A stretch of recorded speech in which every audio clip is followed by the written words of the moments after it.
Vítam vás pri počúvaní Zeme slobody so Zuzanou.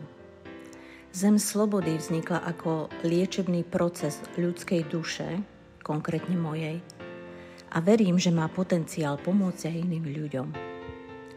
Prihováram sa vám, aby som prispela k liečeniu vašej vlastnej duše, k vytváraniu si tej vašej zeme slobody, pretože verím, že jedného dňa sa spojíme, všetky duše zeme slobody, a vytvoríme zem slobody aj okolo nás v skutočnej realite.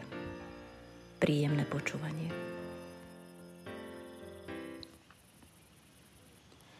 Asi ste už veľakrát počuli buď v prítomnosti.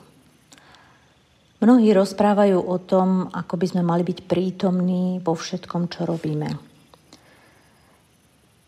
Byť v prítomnosti znamená uvedomovať si, čo robím, ako to robím, ako konám, prečo tak konám. Ale hlavne prítomnosť je o tom, že ako dnes konám, tak sa budem mať aj v budúcnosti. A to je takéto, ako si ustelieš, tak budeš spať. Je to také jednoduché, vyzerá to tak jednoducho, ale my to z nejakého dôvodu nevieme spraviť. Prečo asi? Nasadli sme do formule a jazdíme o preteky, kto skôr bude, prepáčte za výraz, v truhle. Viete, lebo kam sa vlastne ponáhľame? Chceme strašne veľa stihnúť. Čím viac informácií nás zahlcuje, tým viac toho chceme vidieť, stihnúť, dokázať si a hlavne iným dokázať, že za niečo stojíme. Toto škrtnite. Pretože v konečnom dôsledku sa aj tak všetci snažíme dokázať sami sebe, že za niečo stojíme.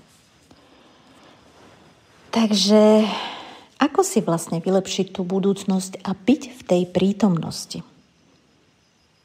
Možno prvý taký krôčik k tomu, ako to pochopiť je, sledujte deti. Sledujte malé deti. Tie sú prítomné stále.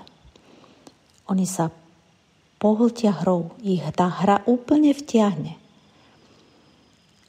A oni nevnímajú čas, oni vnímajú len to, čo je, ako sa cítia. A veľmi neradi sú z toho vyrušené. Ale my samozrejme máme hodinky, nebude ešte aj inteligentné, ktoré nás neustále poháňajú a stále niečo stíhame. Áno, ja viem, všetci sa musíme vtesnať do nejakého časového harmonogramu, lebo musíme chodiť do práce, musíme, všetko musíme. Každopádne v tom musíme je najmenej 80% toho, čo si iba myslíme, že musíme. Pretože my nemusíme robiť všetko za každého. Pretože my nemusíme všetko stihnúť. Pretože my, keď ideme na dovolenku, nemusíme každý deň stihnúť 1 000 000 vecí, aby sme mali 3000 fotografií. Na čo nám to je? A tu sa zastavme. V prvom rade spomalme svoj život. Byť v prítomnosti znamená chvíľu sa spomaliť. Pri umývaní riadu si len uvedom, že držíš tanier, že cítiš vodu, jej teplotu, je teplá, studená. Ako sa cítiš? Bolia ťa nohy, kríže? Na čo myslíš? Dá sa užiť aj umývanie riadu? Ja viem, väčšina z vás má umývačku. Tak či tak, keď ju zapínaš a nakladáš do nej ten riad, tiež si to môžeš uvedomovať. Nemusíš myslieť na to, čo budeš robiť za 5 minút alebo zajtra, alebo že musíš ešte niekomu nakázať 1 000 000 vecí a ešte si jej ponadávať pri tom, lebo všetko musíš robiť za niekoho. Za svoje deti, za svojho muža, za rodičov, za toho, za hentoho, za suseda. Nemusíš. A teraz si o mne myslíš, že som padnutá na hlavu. No nemusíš. Vždy je to o tom, ako sa my rozhodneme. A verte mi, že robiť všetko za svoje deti nie je pre nich žiadna služba. Keď ich naučíte, aby sa spoľahli na seba, aby robili nejaké činnosti, aby mali nejaké povinnosti, vtedy im robíte službu. Viete, mnoho z nás si myslí, že je správne uľahčovať deťom život. Opak je pravdou, my im to sťažujeme, pretože v 30-ke zistia, že nie je mama po ruke a budú v prdeli. A to fakt myslím vážne. Každé dieťa od určitého veku už v 5 rokoch dokáže veľa vecí same, aj v 3. Mám vnúčatá a viem, že 3-ročné deti sa dokážu obliecť, dokážu upratať, dokážu zastať určité povinnosti. Pokiaľ to všetko spravíte za nich, darmo budete nadávať, že sú lenivé. Vy ste ich to naučili. To je len tak na úvod, čo všetko musíme alebo nemusíme. A teraz prejdem k tomu, že sa môžeme spomaliť. Takže sme spomalení. Nájdeme si chvíľočku čas, keď nie každý deň, tak aspoň pár dní v týždni, a budeme vnímať, ako kráčame, ako chodíme. To je tá prítomnosť. Čo pri tom cítime? Máme nejaké myšlienky, teraz sa cítim zle. Ako sa cítim? Uvedomím si to.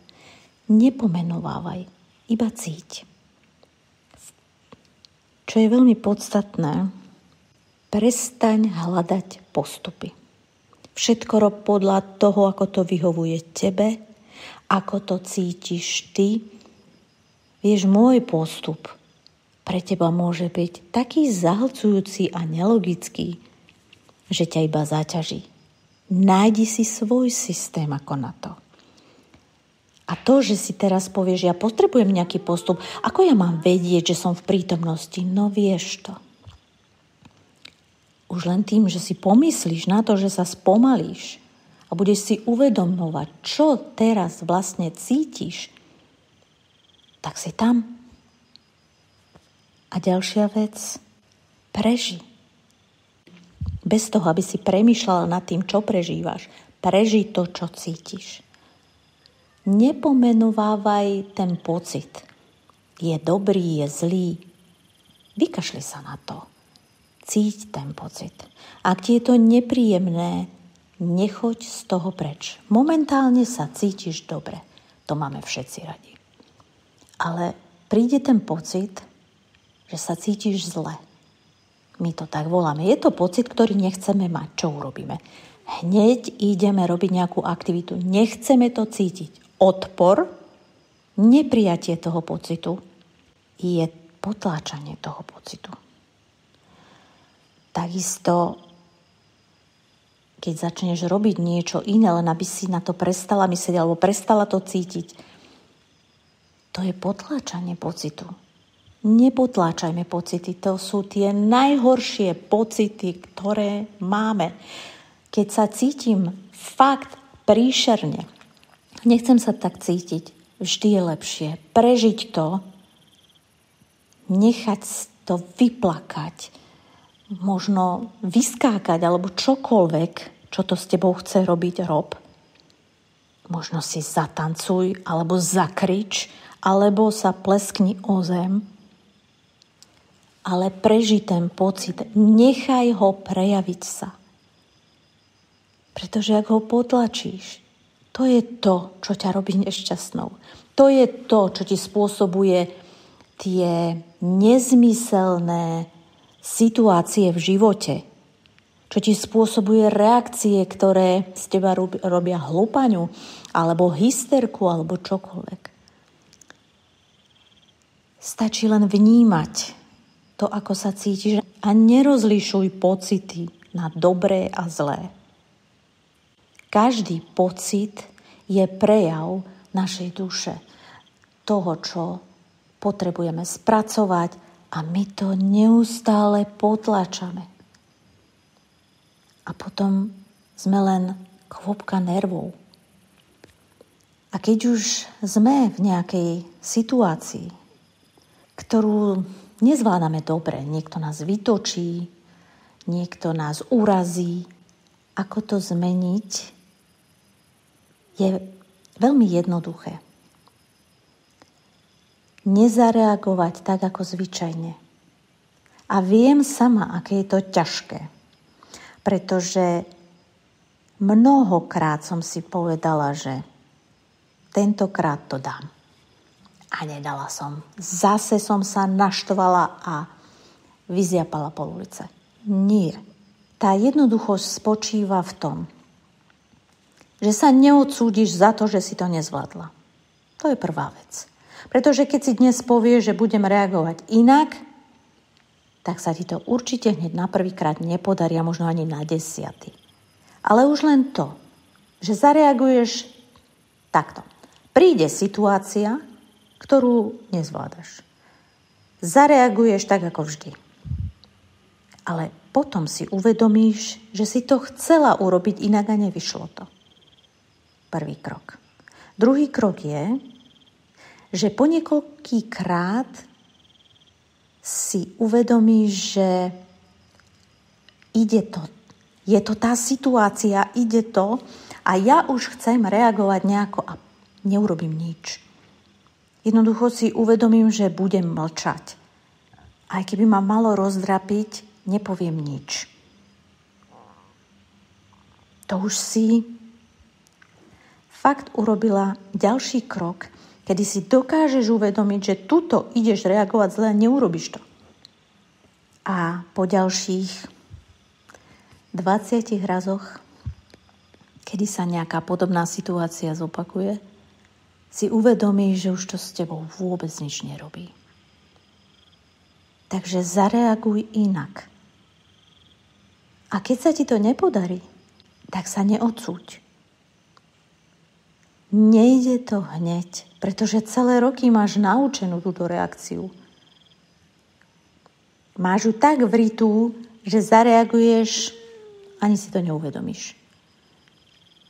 Ale tým, že si to zhodnotíš potom, že si to chcela, ale nevyšlo to, neodsúď sa, že si to nezvládla, pretože máš ešte niekoľko šancí.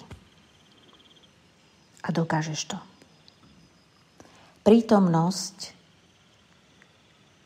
je jedna z vecí, ktorú strácame, pretože stále myslíme na to, čo bolo, alebo čo bude, čo nás čaká. Ale to, že si to tvoríme práve teraz, keď o tom stále uvažujeme a cítime sa zle, lebo niekto nám kedysi ublížil a furt si to v tej hlave premietame, cítime sa zle. A ide to s nami. A potom vidíme čiernu budúcnosť.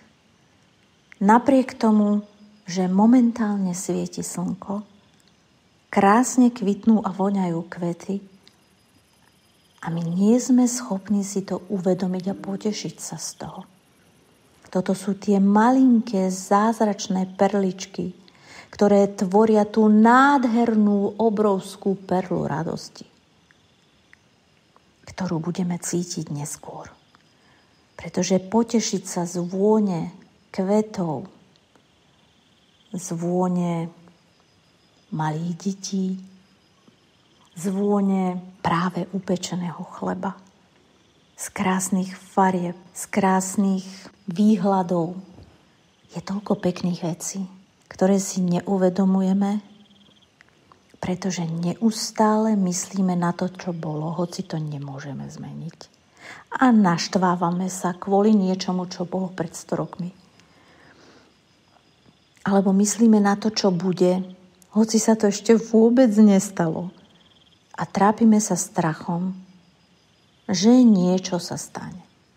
Teraz, keď vyjdeš von, alebo zajtra ráno, keď sa zobudíš a pôjdeš do práce, alebo do záhrady, kamkoľvek, uvedom si, ako sa cítiš.